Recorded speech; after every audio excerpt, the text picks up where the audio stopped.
Your exclusive home of Utah Jazz basketball is right here on 97.5, the KSL Sports Zone.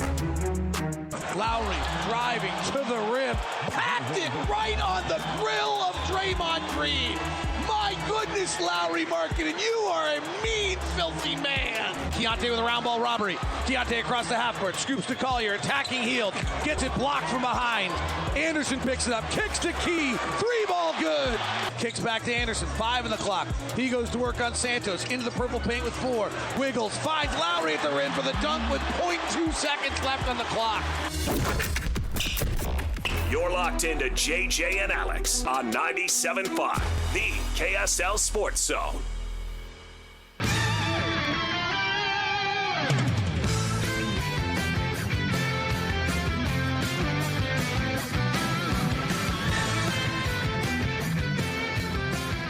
Check it out every Tuesday night on KSL 5. It's the NBA on NBC. Have you seen Ben Anderson's Ghost.com. NBA on NBC trucker hat?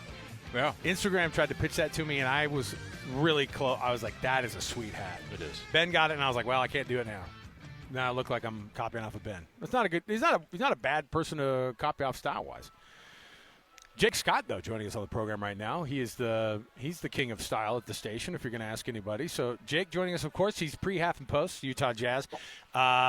Jake, welcome to the program, man. I was thinking about how David Locke's life has gotten a lot more fun when you have some consistency out of Keyonte George, and you get a lot of scoring out of these young guys now, and they're not turning into a lot of wins right now, and certainly not a lot of defense, but this team's been a lot more fun to watch this year. Would you agree, or are you – I know you like to pump the brakes on small successes when it's the long game we're trying to play. Well, I don't think I've ever heard the name David Locke and fun in the same sentence. So that's You're exactly right, actually. That's a thing. And I am by far not the best styled at the station. I have my own unique style, yes, but I'll leave that to the TV people.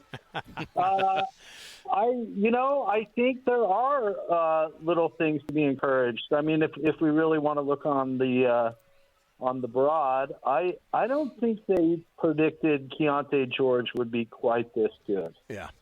And so him going out and having some of these nights and really showing CJ Miles was on with us the other night for the entire pregame show, which was super cool. That's fun, yeah. CJ is Keontae's godfather.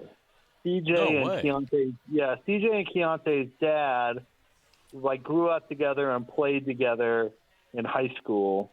What are the odds? And so CJ, I know, right? Isn't that wild? That's wild. So CJ is pretty dialed in on the Keyonte journey, and he was just talking about how all the little things have clicked, like the effort, what you've got to do, but right down to little tricks, to be able to put your defender in positions where they can't possibly defend, little stuff like that. And I think it's pretty.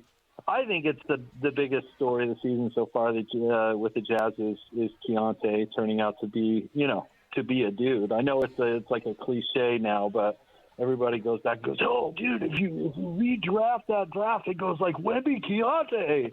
But it is kind of true. I mean, it really is. It is now, yeah, it is kind of true. I mean, I think he gets clowned a little too much by people on defense. I think I'm not going to call him Gary Payton or anything, but I think he's maybe a better defender than a lot of people give him credit. Again, I don't think he's going to, shut down the other team's best player by any means, but at times in critical moments, he's had some good defensive possessions. So, yeah, I mean, if you're watching Keyonte every night, you're probably feeling pretty good. I think Ace Bailey has been really good the last, I don't know, what do you guys want to say? Yeah, a couple weeks for sure. He's had a great run, yeah. Especially since he came back from that little injury he had.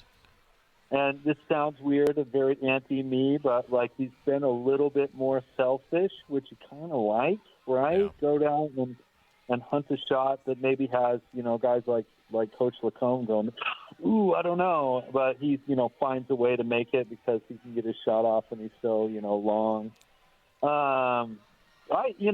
Those types of things I think Jazz fans should be encouraged because they've got, regardless of what happens at trade deadline or whatever next year's pick it turns out to be, a few of these guys have got to hit. I mean, that's the key with the rebuild.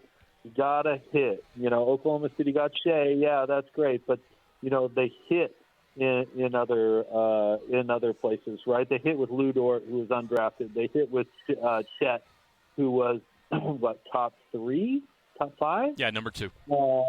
They hit with Jalen, brother of Cody Williams, and he was 12, 13, I want to say. Yeah.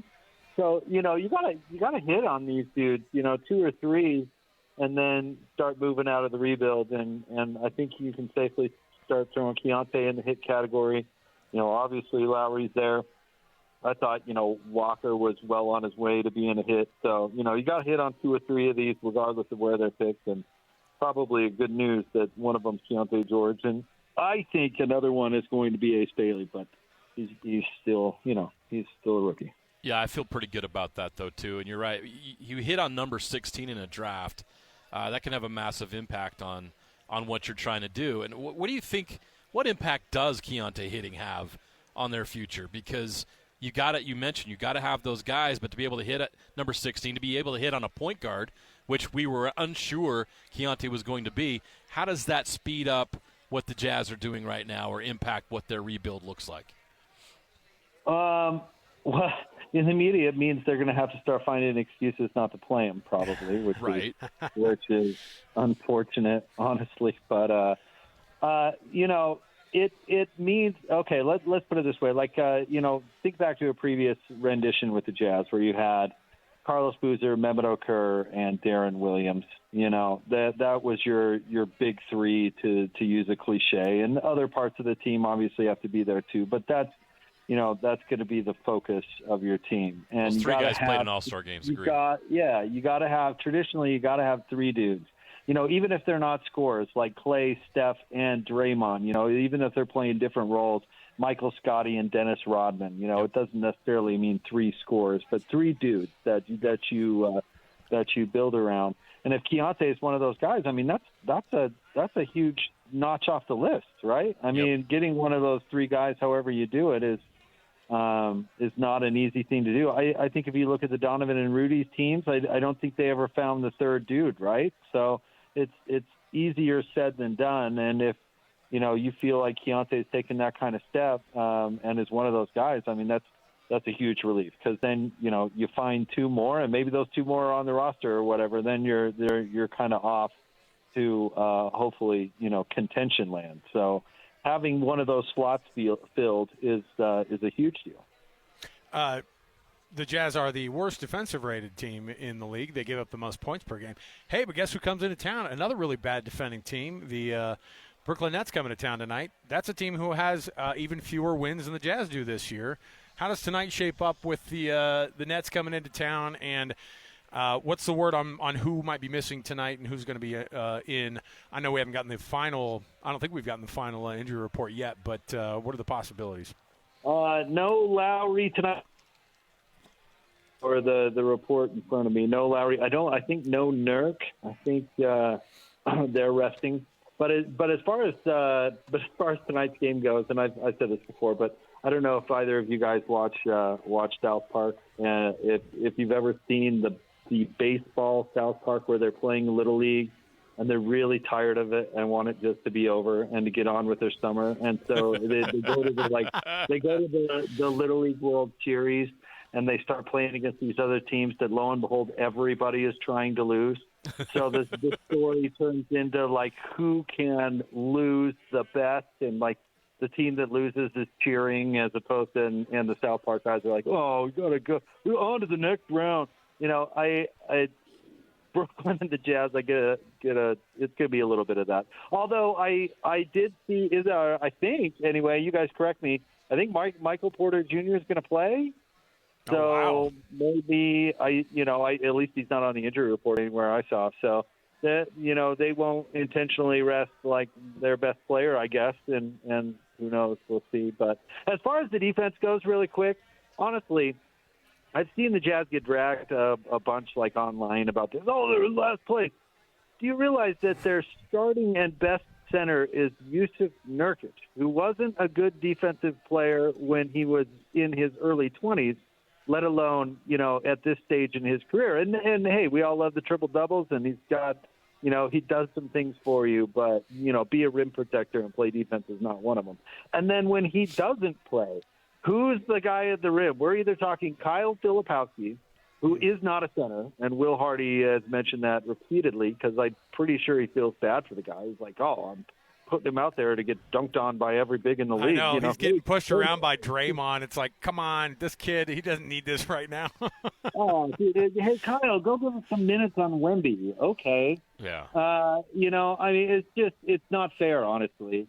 And then Kevin Love is your other option, who's never been a center a day in his life, even when he was in his 20s in a rebounding machine. And then here's my favorite one, which we'll probably see tonight. The next big after that is Kyle Anderson, who would describe himself to you as a point guard. So I honestly, listen, everybody can get better defensively, right? Like Bryce Sensabaugh to stay in the league has got to get better defensively. Yeah. Keyonte's got to get better. Whatever, young players got to get better defensively.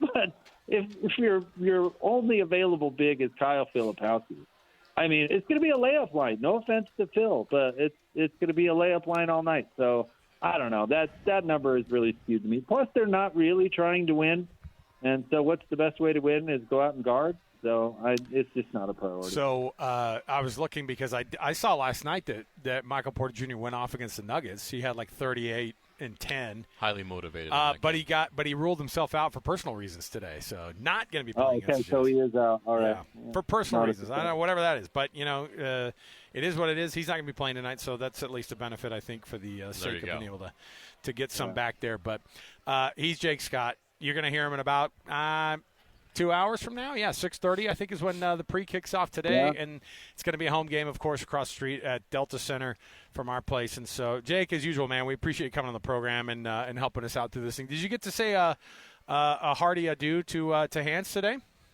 Oh, you know what? I didn't see him today because they were on remote. Yeah, and I got to see him yesterday and the day before, and got to say goodbye. I said a little something on the air today, but oh man, Hans and I go back a long way, and I loved working with him. That guy, he's larger than life. And speaking of basketball, real quick, give Hans a shout out. When we first hired him, he knew nothing about basketball, guys. He didn't grow up a basketball fan. He just didn't. He's a football wrestler. Didn't know he was going to do sports radio in Salt Lake.